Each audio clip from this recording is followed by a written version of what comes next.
اگر معجزے چاہتے ہو تو اللہ کی قدرت پر، اس کے فیصلوں پر اور اس کی رحمت پر آندھا اعتماد کر لو۔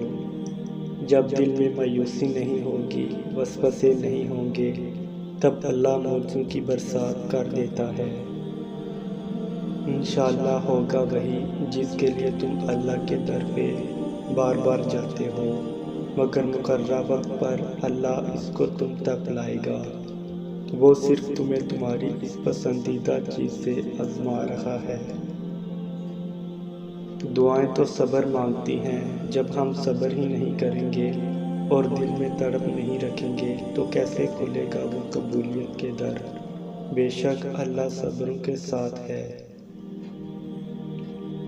اللہ سے اتنا مضبوط تعلق بناؤ کہ جس روز تم اللہ کو آواز نہ لگاؤ، اس روز اللہ فرشتوں سے کہے کہ میرے بندے کی آج آواز نہیں آئی، پتہ کرو اس کا اور میری مدد اس تک لے جاؤ، میرا رحم اس کی طرف لے جاؤ تاکہ مجھے اس کی آواز آئے اور وہ مجھ سے کہے کہ میں ٹھیک ہوں۔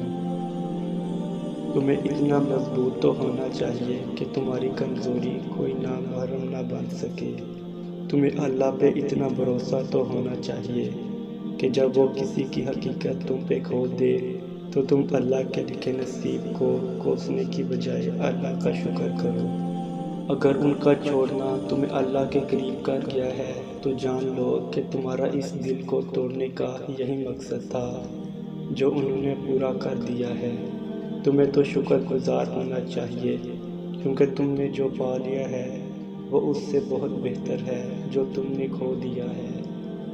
شیطان ہمیشہ تمہیں تمہارے ڈر سے ڈراتا ہے۔ وہ تب تمہاری ذہن میں وسوسے ڈالتا ہے جب تم معجزوں کے سب سے زیادہ قریب ہوتے ہو، کیونکہ تب اللہ تم سے راضی ہو چکا ہوتا ہے اور جو اللہ کو پسند آ جاتا ہے وہ اسے پسند نہیں۔